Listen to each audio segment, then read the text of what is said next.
Halo teman-teman semua, kenalin aku Nashwa Ega Palupi dengan NIM 2205097455 dari Program Studi Pendidikan Teknologi Informasi Angkatan 2022 Universitas Negeri Surabaya. Model infrastruktur jaringan.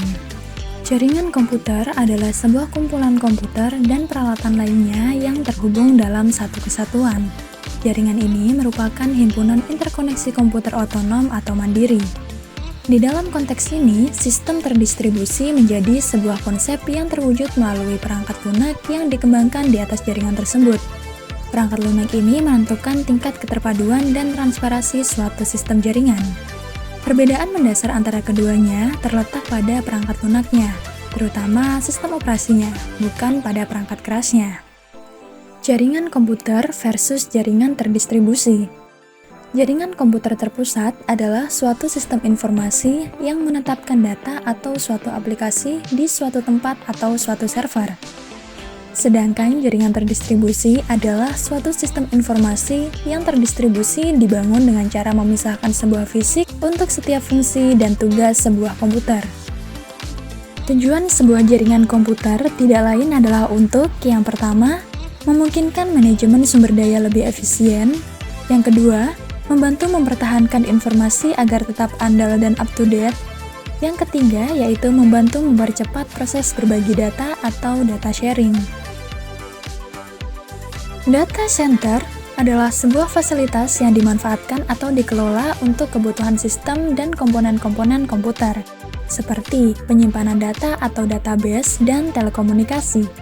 Hal yang perlu diperhatikan dalam mengelola data center adalah listrik, keamanan, pemrosesan, dan lain-lain. Pembagian jaringan. Pembagian jaringan berdasarkan cakupan atau jangkauan geografis. Yang pertama adalah Personal Area Network atau PAN, yaitu sebuah jaringan dari satu komponen ke komponen lain. Yang kedua adalah Local Area Network atau LAN, yaitu jaringan dalam cakupan ruangan. Yang ketiga yaitu Metropolitan Area Network atau MAN, yaitu sebuah jaringan satu kota atau wilayah. Dan yang terakhir adalah Wide Area Network atau WAN, yaitu sebuah jaringan dalam cakupan luas atau mendunia. Pembagian jaringan berdasarkan aksesnya.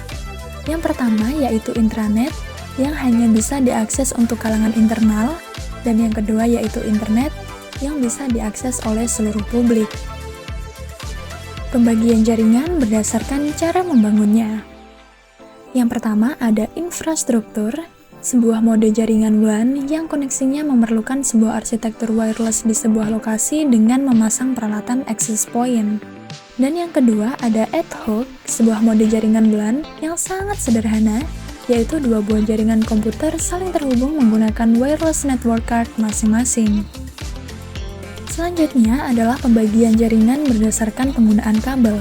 Yang pertama ada wired network, jaringan berkabel, dan yang kedua ada wireless network, jaringan nirkabel. Pembagian jaringan berdasarkan siarannya, yaitu yang pertama ada unicast, 1 ke 1, yang kedua ada multicast, 1 ke grup, dan yang terakhir ada broadcast, 1 ke semua.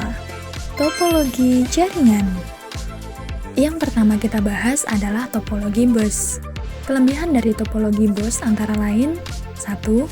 Biaya instalasi yang bisa dibilang sangat murah karena hanya menggunakan sedikit kabel. 2. Penambahan klien atau workstation baru dapat dilakukan dengan mudah. 3. Topologi yang sangat sederhana dan sangat mudah diaplikasikan. Sedangkan kekurangan dari topologi bus adalah: 1. Jika salah satu kabel pada topologi jaringan bus putus atau bermasalah, hal tersebut dapat mengganggu komputer workstation atau klien yang lain. 2. Proses mengirim atau menerima data kurang efisien. Biasanya sering terjadi tabrakan data pada topologi ini. 3. Topologi yang sangat jadul dan sangat sulit dikembangkan. Yang kedua adalah topologi star. Kelebihan dari topologi star sendiri yaitu: 1. Apabila salah satu komputer mengalami masalah, jaringan pada topologi ini tetap berjalan dan tidak mempengaruhi komputer yang lain. 2. Bersifat fleksibel. 3. tingkat keamanan bisa dibilang cukup baik daripada topologi bus. 4. Kemudahan deteksi masalah cukup mudah jika terjadi kerusakan pada jaringan. Sedangkan kekurangan dari topologi star antara lain: 1. Jika switch atau hub yang notabene sebagai titik pusat mengalami sebuah masalah, maka seluruh komputer yang terhubung pada topologi ini juga mengalami masalah. 2. Cukup membutuhkan banyak kabel, jadi biaya yang dikeluarkan bisa dibilang cukup mahal. 3. Jaringan sangat tergantung pada terminal pusat. Yang ketiga adalah topologi ring. Kelebihan dari topologi ring yaitu: 1. Memiliki performa yang lebih baik dari topologi bus. 2. Sangat mudah diimplementasikan. 3. Konfigurasi ulang dan instalasi perangkat baru bisa dibilang sangat cukup mudah. 4. Biaya instalasi cukup murah. Sedangkan kekurangan dari topologi ini adalah: 1. Kinerja komunikasi dalam topologi ini dinilai dari jumlah atau banyaknya titik atau node. 2. Troubleshooting bisa dibilang cukup rumit.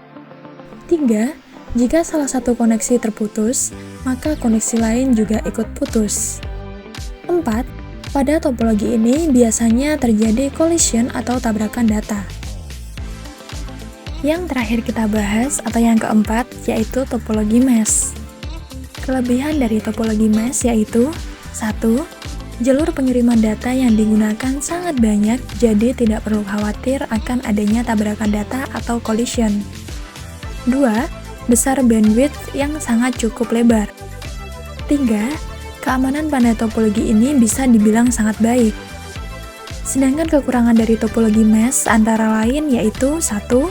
Proses instalasi jaringan pada topologi ini sangatlah rumit. 2. Membutuhkan banyak kabel. 3. Memakan biaya instalasi yang sangat mahal dikarenakan membutuhkan banyak kabel. Terima kasih sudah menonton video ini. Semoga video ini dapat bermanfaat bagi kita semua. See you, bye-bye.